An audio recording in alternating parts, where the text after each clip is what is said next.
Dan langkah-langkah teknis yang harus segera kita lakukan. Pertama, kami sudah menerbitkan surat tanggal 18 Maret kemarin agar semua nomor induk yang sudah disiapkan oleh daerah segera dikirimkan atau permohonannya segera dikirimkan, dan yang sudah terbit perteknya sudah sampai ke instansi, tolong segera diterbitkan keputusan pengangkatannya.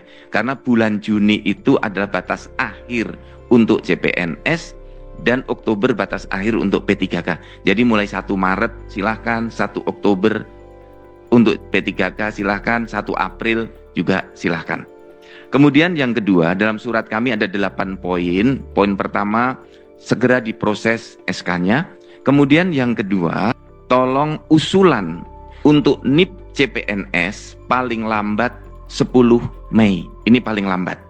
Karena kami memerlukan waktu untuk memproses dan nanti berlakunya 1 bulan pada tanggal 1 bulan berikutnya.